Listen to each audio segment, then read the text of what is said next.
Itong next phone na dumating from Itel is a AMOLED display at a price point na sobrang budget-friendly. You know, super bright AMOLED display. Meron din siya IP54 na splash resistance. 32MP na main camera sensor na papakita ko sa inyo na sobrang ganda ng kanilang photos. In-display fingerprint scanner at its price point, sobrang jaw-dropping. More details after this quick intro.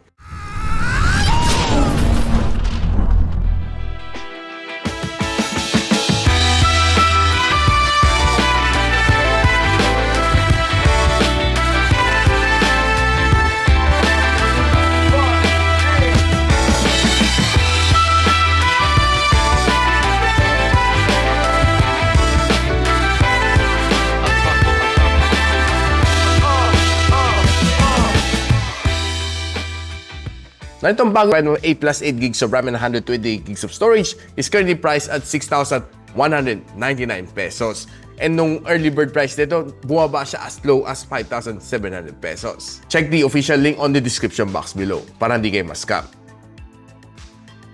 Now, one thing to like dito sa phone na ito is malinis ang kanyang likod. Matte finish siya, hindi siya nag-a-attract ng mga fingerprints. Another thing is maganda ng camera module dito, which I think I like it. Meron siyang pa-ring light dito, pero take note guys, this is only a LED flash. Dalawang LED bulbs. Hindi siya ring light kasi hindi siya naka-diffuse. Triple card slot ang makukuha natin dahil it has a micro SD expansion plus dalawang 4G na nano SIM slot. Good news sa mga audio lover dahil meron din siyang audio jack pa rin. The feel ng phone is okay. Pretty solid naman para sa akin for a budget phone like this. And another thing to notice, hindi sobrang kapal ang kanyang bezel. And yung kanyang punch hole is pretty small din as well. Sa ilalim din, hindi rin ganun kakapal. Ang kanyang thickness is quite slim at 7.3mm.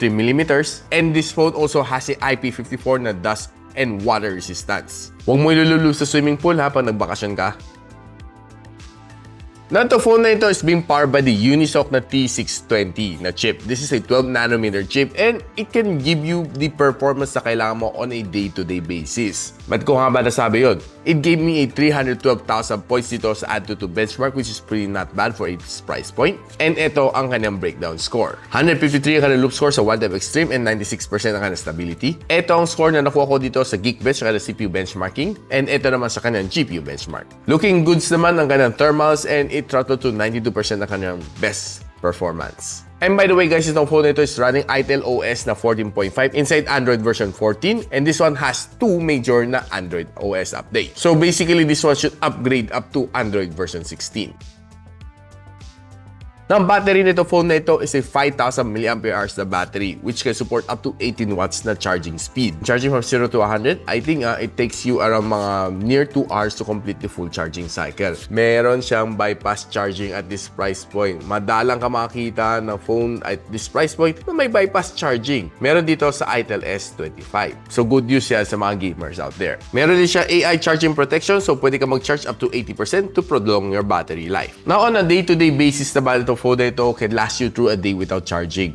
Kasi very efficient naman ka ng battery and hindi naman siya matakaw sa battery. And siguro babad ka sa gaming or video conferencing all day long, this phone can definitely last you through the day without even charging. Nung sinalang ko to sa PC Mark na battery stress test, binigyan ako ng 10 hours na screen on time based on 50% brightness and 60 Hz na screen refresh rate.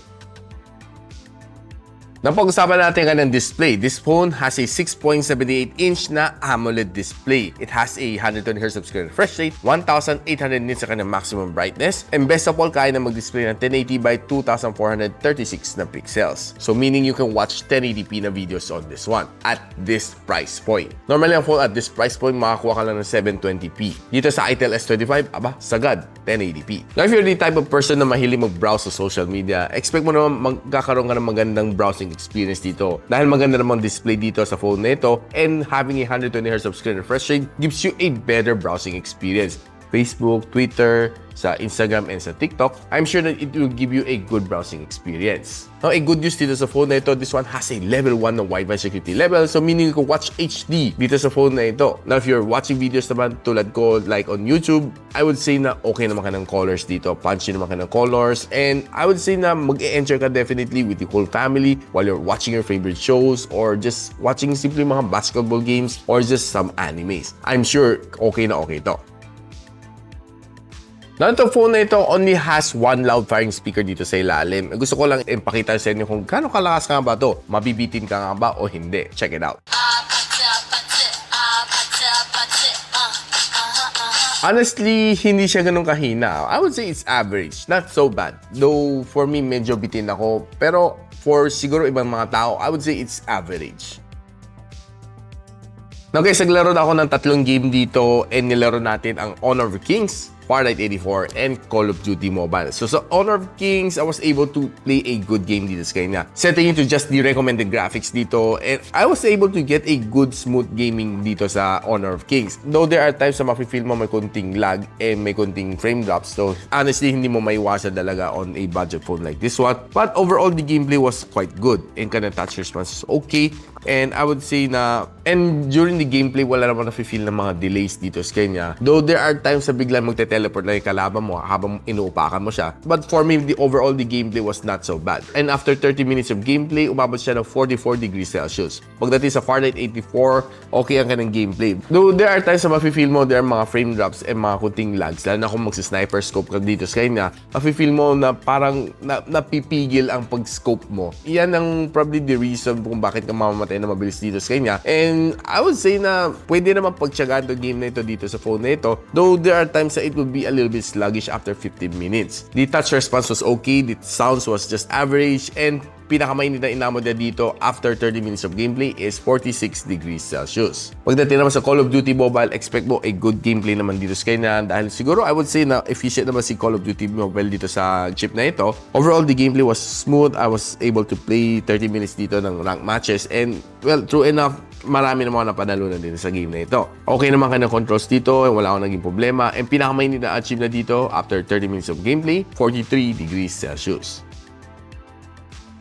Napag-usapan na natin ang kanyang camera dito. It has a 50MP na main camera sensor. Meron din siya kasama auxiliary lens dito, together with a LED flash dito na mukhang ring light. This one can shoot you up to 2K and 30fps. Ang kanyang front-facing camera dito is the highlight of this phone, which has a 32MP na sensor and it can shoot you up to 2K and 30. So guys, right now quickly analyze na natin mga shots na nakuha natin dito sa Itel S25. So on outdoors, I would say na not bad ang mga shots na nakuha ko dito. I would see na itong mga bato na to looks simple, pero ang dami details naman na na-capture on this shot. Now, if you're trying to take some greens naman, I would say na medyo saturated siya. Pero yung saturated na is not so bad yung kanyang pagka-saturate. So, it looks good. Pero pag tinignan mo some shots like this one, pag zoomin mo, yun, doon mo makita na medyo hirap siya mag-focus at times.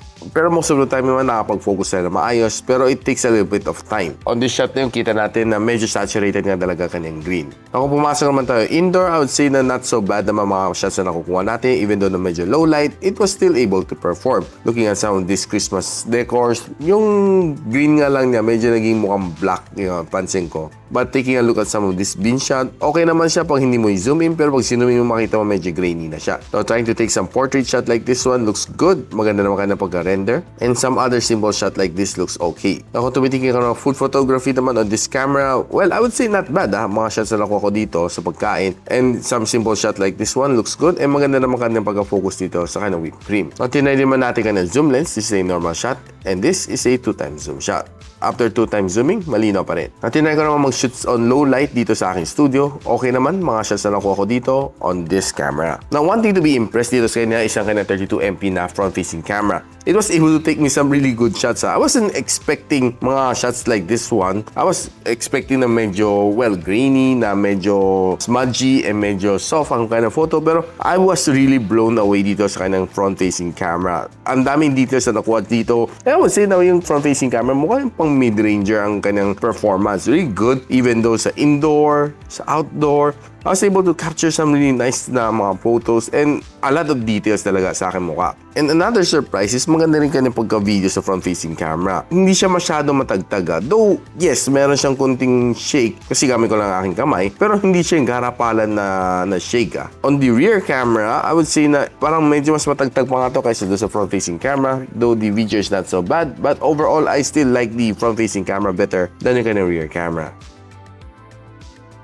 Now guys, at 6,000 pesos, I would say na sobrang okay to phone na ito. Bakit? AMOLED display at this price point. Sobrang ganda ng kanyang front-facing camera na pwedeng ipagkamalan na mid-range phone ang performance ng camera niya at front. It has a good battery life nito, plus meron din siyang bypass charging para sa mga gamers out there. For me, it's easy to recommend itong phone nito, si Itel S25, and I would say na it's hard to get these specs at this price point from other manufacturers. And kung gusto niyo malaman kung saan niyo pwede mabili itong phone nito, I'll be linking the official link on the description box below. And if you like this video, don't forget to share it to your friends. And sub to this channel is definitely awesome. I'll see you on my next video.